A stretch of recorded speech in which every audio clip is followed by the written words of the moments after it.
Filemon, estamos conversando na epístola do apóstolo Paulo a Filemon.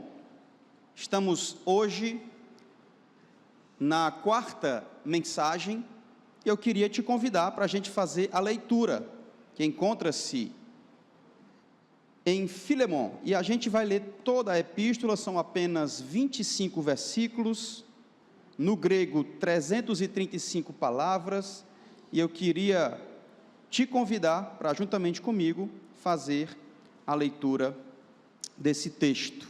Para alegrar o seu coração, pelo menos alguns, o Lion venceu de novo. Ficaram, foi triste? Hã? Tá bom, o Ceará perdeu ontem, pronto. Foi ontem, foi sexta, né?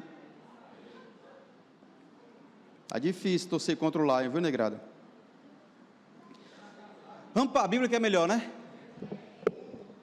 Vamos para a Bíblia que é melhor. Aliás, a Bíblia fala, né? Sede santos. Não, estou brincando. Filemon diz assim: Paulo, prisioneiro de Cristo Jesus, e o irmão Timóteo, a você, Filemon, nosso amado cooperador, a irmã Áfia e Arquipo, nosso cooperador de lutas, e também a igreja que se reúne com você em sua casa. A vocês, graça e paz da parte de Deus nosso Pai e do Senhor Jesus Cristo.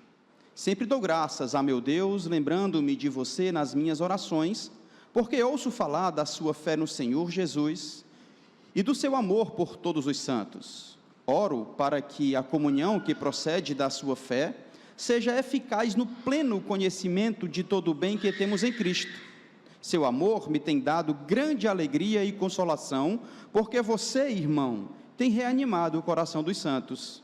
Por isso, mesmo tendo em Cristo plena liberdade para mandar a você cumprir o seu dever, prefiro fazer um apelo com base no amor.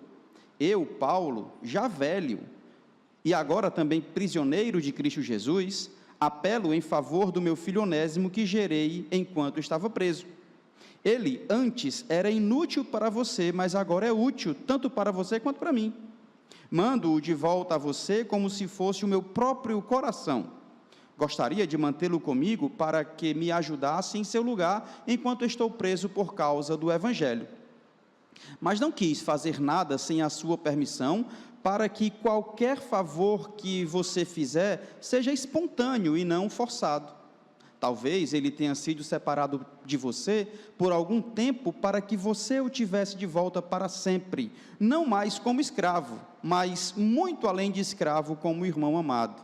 Para mim, ele é um irmão muito amado, e ainda mais para você, tanto como pessoa quanto como cristão. Assim, se você me considera como companheiro na fé, receba-o se estivesse recebendo a mim mesmo. Se ele o prejudicou em algo ou deve alguma coisa a você, ponha na minha conta. Eu, Paulo, escrevo de próprio punho, eu pagarei, para não dizer que você me deve a própria vida. Sim, irmão, eu gostaria de receber de você algum benefício por estarmos no Senhor. Reanime o meu coração em Cristo. Escrevo certo de que você me obedecerá, sabendo que fará ainda mais do que lhe peço. Além disso, prepare-me um aposento, porque graças às suas orações, espero poder ser restituído a vocês. Epáfras, meu companheiro de prisão por causa de Cristo Jesus, envia saudações, assim como também Marcos, Aristarco, Demas e Lucas, meus cooperadores. A graça do Senhor Jesus Cristo seja com o espírito de todos vocês. Amém. Glória a Deus. 25 versículos que vale a pena ser lido, meditado, refletido e praticado. É muito bom a gente olhar para o Evangelho, a Bíblia, e perceber que aquilo que nós necessitamos para a prática diária, nós encontramos nas Sagradas Escrituras. Paulo, o apóstolo, está em prisão domiciliar, quando ele escreve pelo menos 4 epístolas: Efésios, Filipenses, Colossenses e Filemon. Ele está preso quando ele escreve essa carta. A igreja que se reunia na casa de Filemon recebe essas orientações do apóstolo Paulo. Aliás, Filemon, como nós já falamos em outros momentos, é um cristão que se converteu através da pregação do Paulo e tem muitos bens. Um dos seus escravos, talvez tenha outros, chama-se Onésimo. E Onésimo, ele roubou o seu senhor e fugiu para a grande cidade de Roma. Em Roma, ele é preso e na prisão se encontra com quem? O apóstolo Paulo. Através do ministério do Paulo, ele também se converte ao Senhor, ele é convertido ao Senhor, tem um encontro real e verdadeiro com o Senhor. Paulo decide escrever para que ele receba este camarada, o seu escravo, fugitivo, de volta. Abrindo um parêntese rápido, naquela época, os escravos eram ferramentas vivas, ou consideradas ferramentas vivas, de forma que se fugisse, como punição, o seu senhor poderia fazer o que bem entender, inclusive crucificá-lo. Imagina a cena aí, Filemon, líder da igreja em Colossos, responsável pela estrutura da igreja, recebe uma carta do apóstolo Paulo. Ora, naquele momento ele fica com um misto de emoções, curiosidade, apreensão, preocupação talvez, porque não é todo dia que você recebe a carta de alguém tão respeitoso, tão importante como é o apóstolo Paulo. Mas o conteúdo dessa carta não era instruções doutrinárias ou saudações, simplesmente, era um pedido desafiador, era um pedido ousado do apóstolo Paulo, que era o quê? O que que Paulo pede?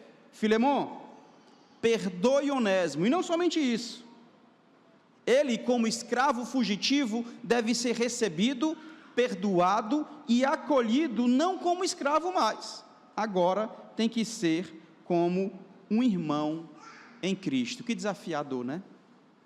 Às vezes, nós não queremos perdoar o nosso irmão, a nossa esposa, o nosso marido, por qualquer coisinha. Paulo está escrevendo para Filemon perdoar Onésimo em um contexto extremamente difícil e delicado. Lógico, hoje vamos conversar sobre perdão, e a Bíblia Sagrada traz esse tema de forma recorrente, com muitos ensinos, com muitas lições preciosas para nós. C.S. Lewis fala o seguinte: falar de perdão é muito fácil, todo mundo fala e quer falar, difícil é perdoar, e é verdade, por isso que é um desafio sim, a gente extrair do Evangelho, da Bíblia Sagrada, palavras preciosas como esta. Deixa eu trazer aqui uma ilustração real, algo que de fato aconteceu, para que possamos ilustrar o perdão. Corrie ten Boom é uma cristã holandesa que durante a Segunda Guerra Mundial ajudou muitos judeus. A sua família tinha uma reloageria e lá escondiam judeus para que eles pudessem escapar do Holocausto. Enfim, após a guerra, ela se tornou uma palestrante e viajava em todos os lugares para demonstrar e instigar o perdão. O tema era esse, perdão. Acontece que em uma de suas palestras na Alemanha, ao final do evento, um dos guardas cruéis que estavam no centro de concentração, onde a sua irmã morreu, onde o seu pai morreu, chegou até ela no final e estendeu as mãos pedindo perdão. Ela, depois de meditar um conflito interior, pedindo forças a Deus, retribuiu, estendeu a mão e perdoou aquele camarada. Depois, ela cita essa história, inclusive tem um livro dela, biográfico, Refúgio Secreto, e ela fala sobre isso, e tem uma frase que eu acho fantástica, ela fala o seguinte, sobre o perdão, e depois dessa cena, ela fala: perdoar é libertador, perdoar é libertar um prisioneiro e descobri que o prisioneiro era você. Hoje, dando sequência à série em Filemon, no episódio 4, teremos como tema libertando o prisioneiro através do perdão.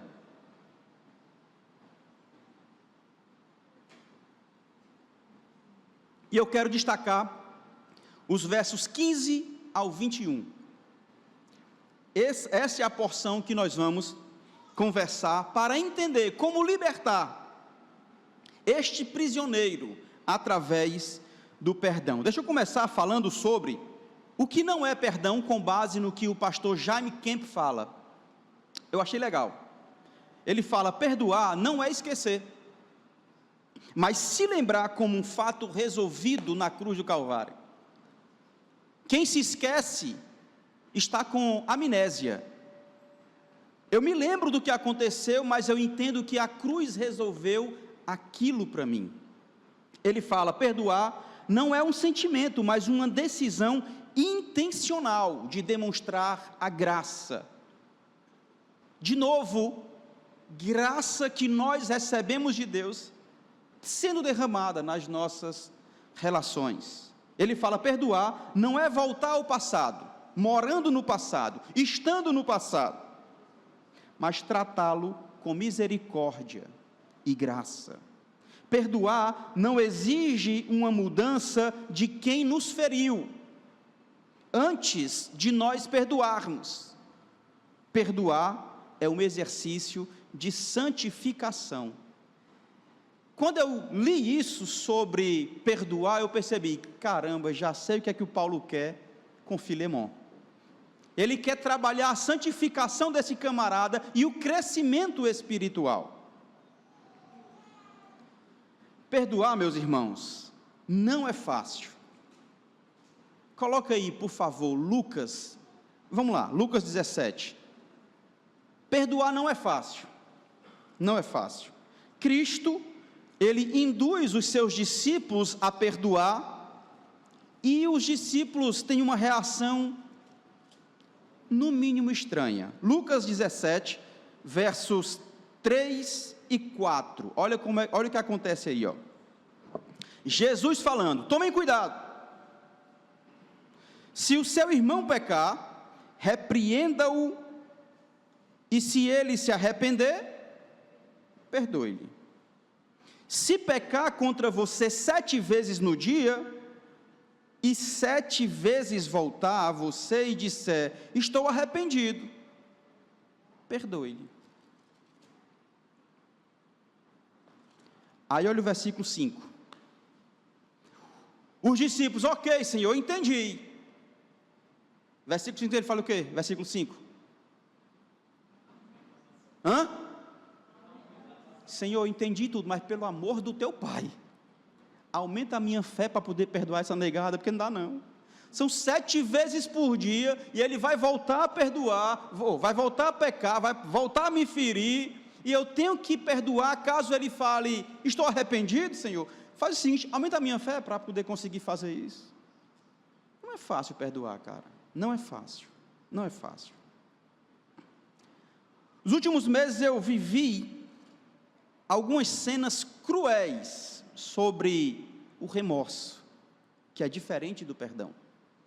Cruéis, não cabe falar aqui, mas eu vi coisas cruéis. Pessoas que deveriam ter liberado o perdão, mas decidiram viver uma vida de confusão, de delito, e num momento chave da vida, estava desesperado, porque não soube, não aprendeu a perdoar.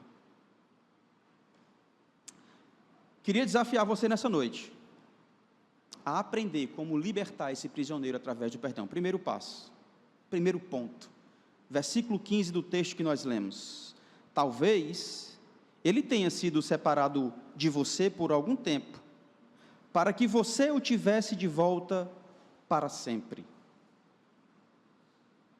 Primeira coisa que a gente precisa aprender, gente, é reconhecer a necessidade do perdão. E para reconhecer a necessidade do perdão, eu tenho que entender a providência de Deus.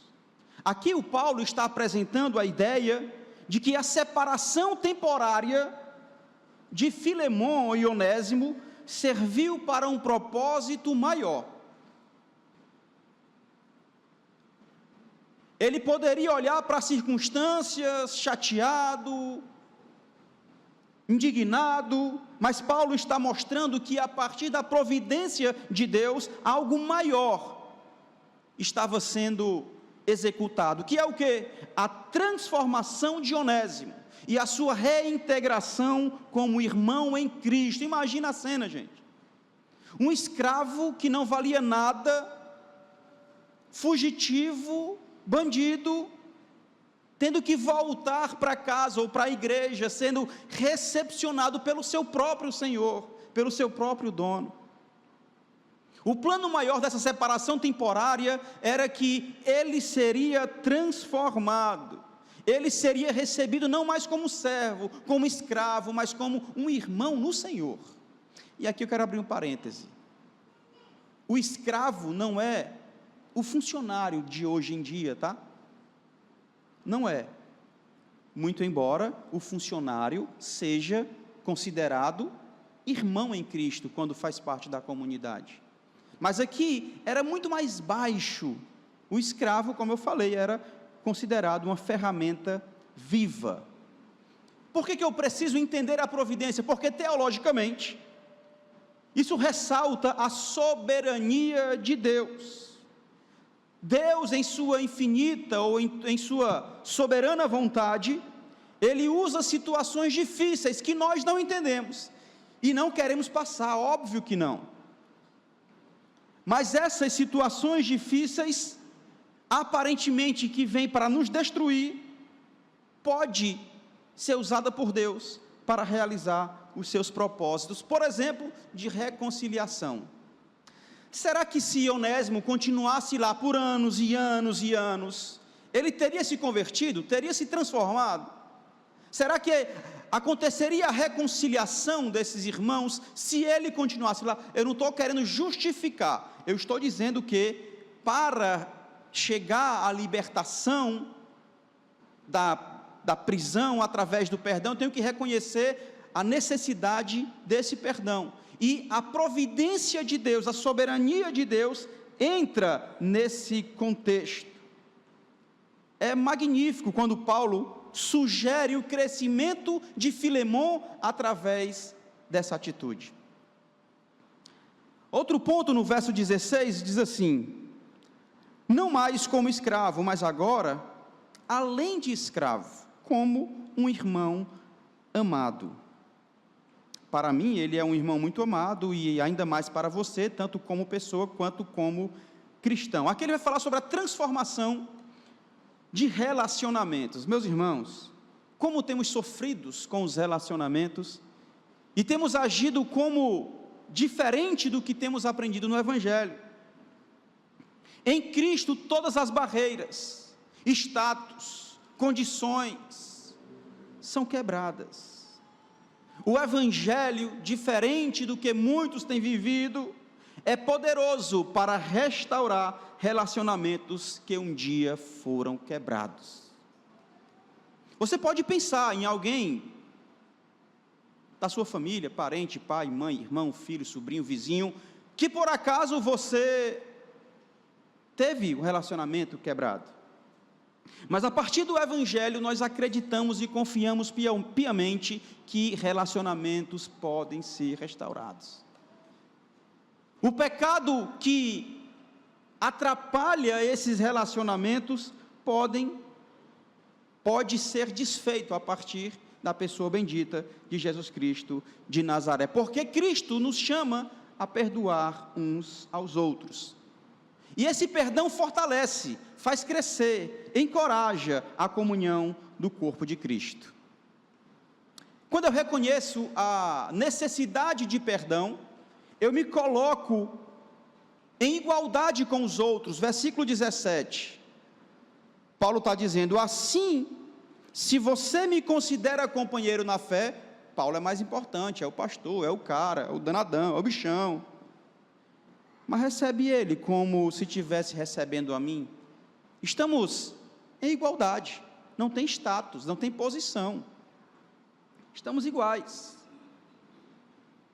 Eu preciso aceitar o outro em amor e em igualdade, sem reserva. Eu aceito Elias, gente. Você não tem noção do que é isso, não. Desafio, cara. É difícil, irmão.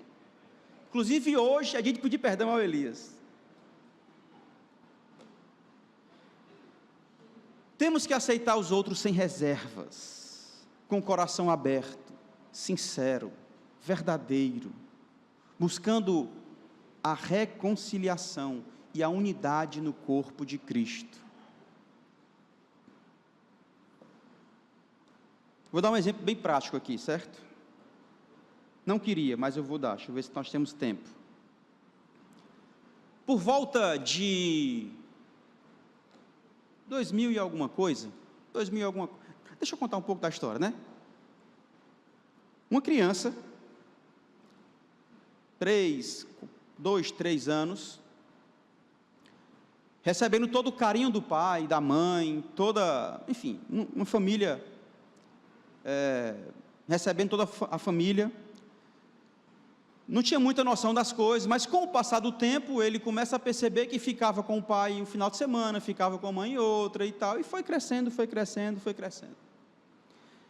Com o passar dos anos, percebeu a história dos pais separados, que é a maioria, ou que é a realidade de muitas pessoas que nós conhecemos.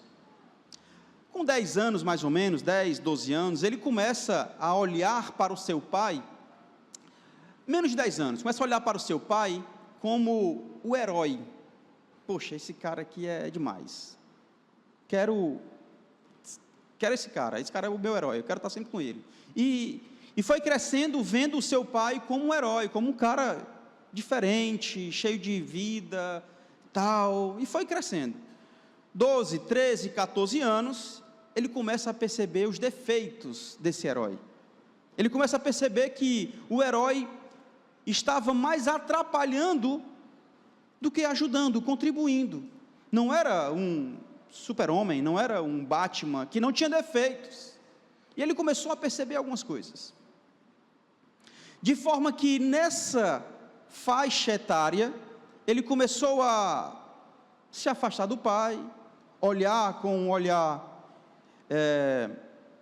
de negócio coisado, esqueci o nome, com o pai, e foi se afastando. Depois de um tempo, ele começou a perceber que aquilo que o pai fazia não atrapalhava só a si, mas aos seus outros relacionamentos do pai, E ele começou a perceber que aquilo não era legal. E achou que de fato a decisão correta seria se afastar. Se tivesse acontecido perdão naquele momento, as coisas teriam se resolvido. Mas não aconteceu. Até que o Evangelho entra nessa história.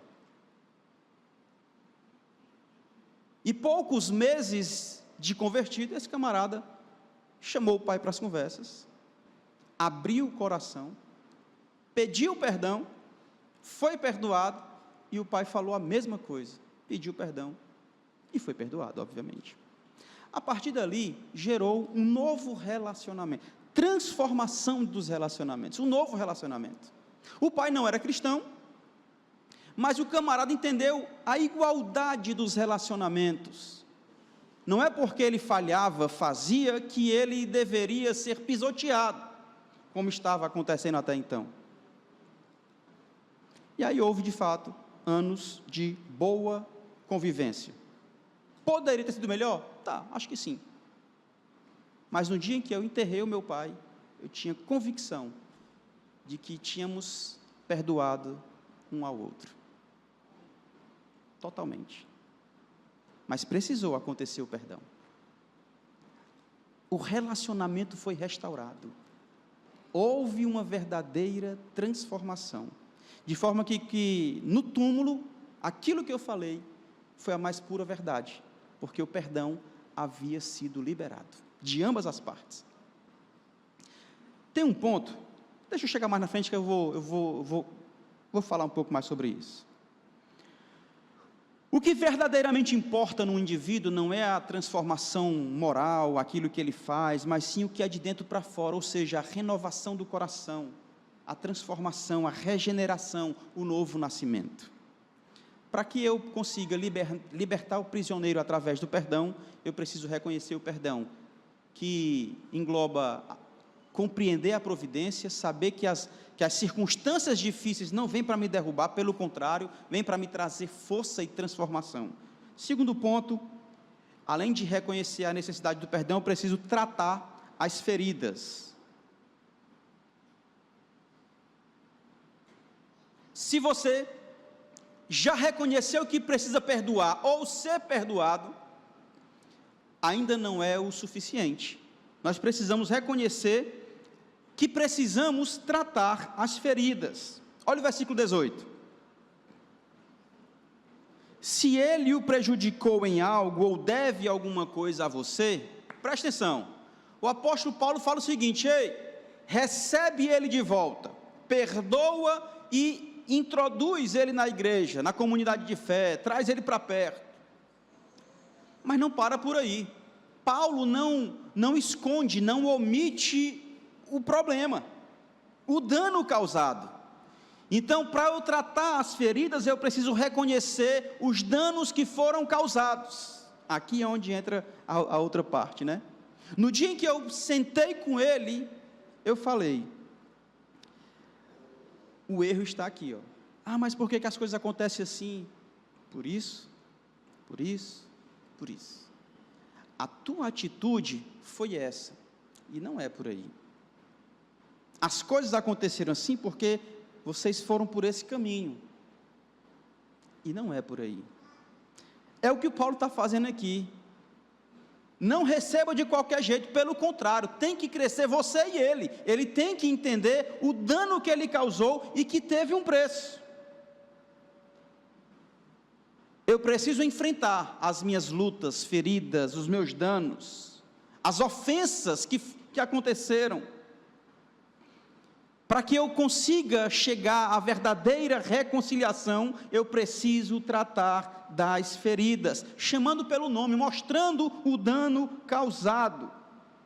Porque Paulo não ignora, porque Jesus não ignora. Jesus nos perdoa e nos chama à santificação. Isso reflete, lógico, a justiça e a misericórdia de Deus, que não apenas perdoa, mas também restaura, traz a regeneração, transforma a vida do homem. Para tratar as feridas, deu certo.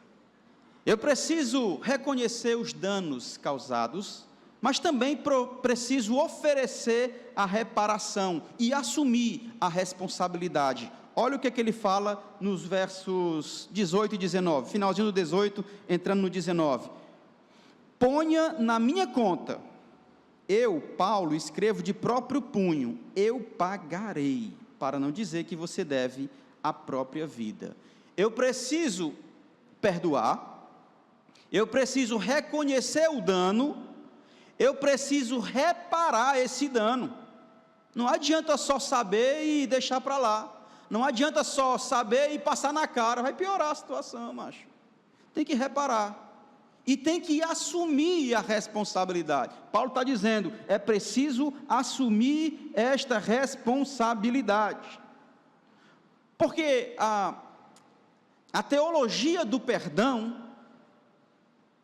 o perdão bíblico, inclui o aspecto da remissão do pecado, obviamente, mas também a responsabilidade de fazer o que é possível para restaurar aquilo que foi quebrado.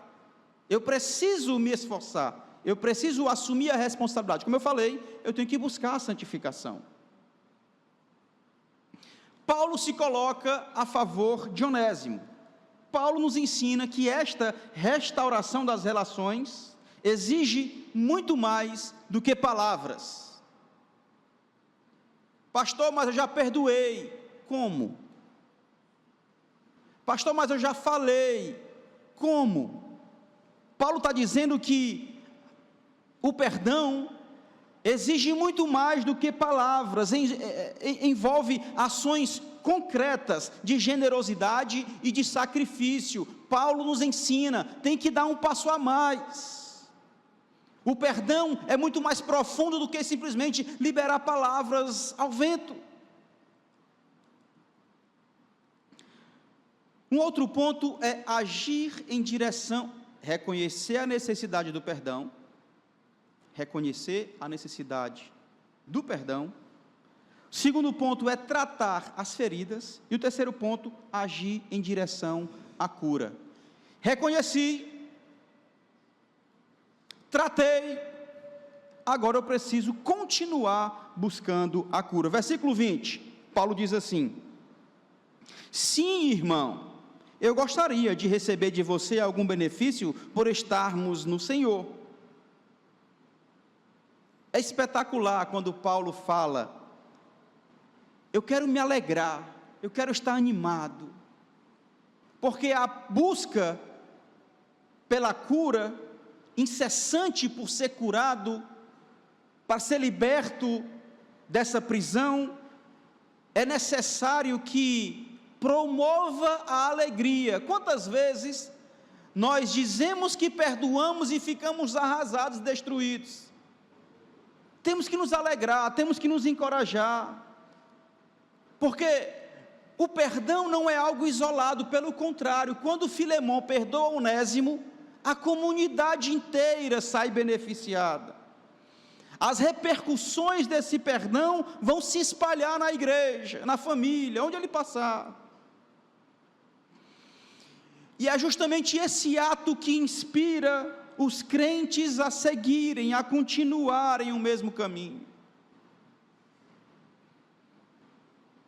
Temos que quebrar o orgulho, temos que quebrar tudo isso e ser humildes o suficiente para incentivar a liberar a nós mesmos das mágoas, em busca da cura e da reconciliação. Mas fazer isso com alegria, olhando para a cruz, olhando para Jesus. Versículo 21 diz assim: eu escrevo, certo de que você vai me obedecer, sabendo que fará ainda mais do que eu te peço. Agir em busca da cura vai ou deve promover alegria, encorajamento no Senhor, mas também deve fazer com que eu confie que a minha obediência em Deus vai gerar generosidade.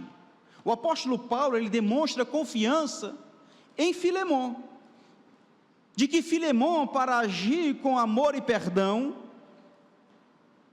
ele vai fazer um sacrifício ainda maior, não só cumprindo aquilo que foi dito, mas superando as expectativas do apóstolo Paulo. Essa confiança está enraizada na obra redentora, transformadora, regeneradora do Espírito Santo no meu coração e no seu coração. Nós crentes temos esta palavra, esta obra enraizada em nosso coração através do Espírito Santo. O perdão cristão é um reflexo do caráter transformador do Evangelho. A verdadeira cura, a verdadeira reconciliação vai além do perdão formal. Por isso que C.S. Lewis fala que é muito fácil falar de perdão. É fácil até falar que perdoa. Difícil é viver de fato esse perdão. Porque quando eu olho para a história do perdão, quando eu olho para os apóstolos falando: Senhor, aumenta a minha fé para poder perdoar, porque é difícil. Quando eu olho o que o Paulo está falando, como deve ser exercitado o perdão na vida de Filemão, vai muito além do que a gente entende de perdão formal, o formalismo. Não, vai além, cara. É o coração, é o interior, é a verdade, aquilo que me traz transformação. A palavra de hoje é que eu e você olhemos para aqueles que nos perdoaram, ou que nos feriram. Um outro desafio, talvez mais difícil, é olhar para aqueles a quem eu feri, a quem você feriu. Olhando não para se doer, se sentir, mas olhando com o intuito de perdoar e receber o perdão. Biblicamente falando, a teologia bíblica é que Onésimo é como um pecador que fugiu de Deus. Eu e você que fugimos de Deus. Eu e você que pecamos contra Deus. Que roubamos a Deus. Alguém deve pagar um preço. Quem é? No caso de Onésimo, Paulo conhecia muito bem a morte substitutiva. Eu merecia morrer, mas o Senhor morreu no meu lugar. Paulo está transmitindo a Filemon, a Onésimo, à igreja, o que Cristo fez por ele. O que o Paulo está fazendo aqui é simplesmente dizer para os dois e para a igreja que este momento de sacrifício, que esta atitude de perdão vai gerar algo extraordinário. É como se Paulo estivesse dizendo o seguinte: olha, o que eu estou fazendo aqui é para tornar visível o Evangelho. O que eu estou fazendo aqui nada mais é do que dando a oportunidade para os olhos de vocês enxergarem o Evangelho. Paulo está dizendo que o perdão, quando é liberado nesse tamanho, nessa estatura, é o Evangelho sendo ministrado aos corações. No caso de Onésimo, Paulo pagou a dívida e assumiu a responsabilidade. Assim como Cristo assume as nossas culpas e nos reconcilia com Deus. Eu quero concluir, antes da aplicação,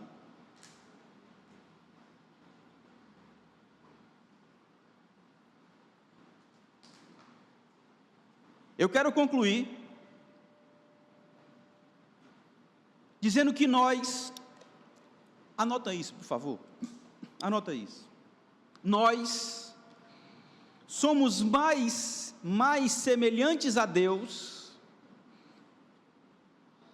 quando nós perdoamos. Nós somos mais semelhantes a Deus quando nós perdoamos. Assim como nunca somos mais semelhantes a Jesus que quando carregamos a dívida para que o perdão e a reconciliação possa ocorrer. A gente aprende que somos imagem e semelhança de Deus, mas nunca somos mais semelhantes a Deus quando perdoamos, do que quando perdoamos. E nunca somos mais semelhantes a Cristo do que quando carregamos na nossa vida, no nosso caminhar, a dívida para que o perdão seja liberado e a reconciliação e a cura aconteça. Qual é então, pastor, ou qual deve ser, pastor, a minha motivação ao perdoar? Diante de tudo isso que nós vimos, eu poderia dizer que é a visibilidade do Evangelho. Pastor, mas eu sou crente há 10 anos, há 20 anos, há 30 anos, ninguém vê o Evangelho, pastor. Uma ótima maneira de você demonstrar o Evangelho, a visibilidade do Evangelho, é tendo a vida transformada através do perdão. é tornar visível na sua própria vida o que Cristo fez por você, o que Cristo fez por todos os pecadores, o que Cristo traz em sua mensagem, que é o quê? O perdão dos nossos pecados. O que foi que Cristo fez através do sacrifício naquela cruz? Libertou a mim e a você da prisão do pecado. Então torne visível o Evangelho, libertando prisioneiros da prisão, através do perdão. Mas lembre-se que quando eu perdoo, o prisioneiro era eu, e agora estou liberto. Deixa eu trazer algumas aplicações breves para a igreja.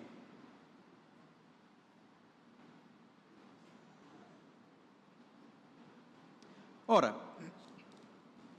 uma vez que todos nós somos pecadores, todos nós somos afetados pelo pecado, em algum momento, uma hora ou outra, nós vamos ferir uns aos outros, intencionalmente ou não. Intencionalmente ou não, mas nós vamos ferir por conta do pecado. Se for o Elias, é intencionalmente. Se for o Júnior, foi sem querer. O Alures é sem querer que ele fere. Intencionalmente ou não, mas nós vamos ferir alguém em algum momento, por conta do pecado que afeta o nosso coração. Se eu for tentar me reconciliar, eu preciso depender da graça de Deus. Se eu for tentar buscar relacionamento sem a disposição de perdoar o outro, sem a disposição de depender da graça, sem buscar reconstruir esses relacionamentos, meu irmão, será um fracasso. É tipo aquela história, né? Quem bate, esquece, mas quem apanha, nunca. Eu feri, e aí quando é no outro dia, eu faço como se nada tivesse acontecido, e vai levando, e vai acontecendo, e vai continuando. Isso é um problema. Isso é um problema. Pode gerar algo muito mais grave. Pode gerar algo muito pior. Então, a disposição em se relacionar passa diretamente por perdoar e ser perdoado. Assim como Filemão recebeu misericórdia por meio da graça de Cristo, ele deveria graciosamente perdoar o fugitivo arrependido como um irmão em Cristo. Isso aqui é interessante. Aí eu fecho, entro na aplicação. Isso aqui é interessante. Cara, Filemão quis receber o perdão dos seus pecados. Ele se arrependeu e recebeu de Deus o perdão. O que Paulo está dizendo é o seguinte: olha, assim como você foi perdoado, você deve perdoar. Assim como você, eu, fui perdoado em Cristo Jesus, por que eu não posso perdoar o outro? Se eu sou muito pior e Deus é muito mais santo, aliás, é santo, me perdoou, cara, por que eu não posso perdoar o outro? Ainda que seja o Elias. Não, tô brincando. Para finalizar, primeira aplicação: devemos reconhecer a necessidade do perdão. De forma prática, uma aplicação: a quem é que você precisa perdoar? Quem é que você precisa pedir perdão? Você precisa, não tenho nem dúvida, seja seu pai, sua esposa. Não, esposa não faz raiva a ninguém, não. Esposa não faz, não. Não. Pode ser pai, pode ser mãe, pode ser irmão. Esposa não faz raiva a ninguém. A quem é que você deve perdão? Quem é que você deve perdoar? Segunda aplicação: devemos tratar nossas feridas emocionais e espirituais. Quais são as feridas que você precisa tratar? Que tipo de sofrimento você tem carregado e não consegue se desprender, e isso vai te corroendo. Quais? Reflita nisso, pense nisso e busque. E por fim, devemos dar passos concretos em direção à cura e à restauração dos relacionamentos. A pergunta é: quais são os passos que você deve dar, que você precisa dar em direção à cura? Que nós possamos assumir a responsabilidade de sermos cristãos verdadeiros, que vive o Evangelho verdadeiramente, e esse Evangelho verdadeiro passa pelo perdão. Enquanto eu não perdoar, eu sou um prisioneiro. Perdoar é libertar o prisioneiro da prisão e descobrir que o prisioneiro era você. Vamos orar?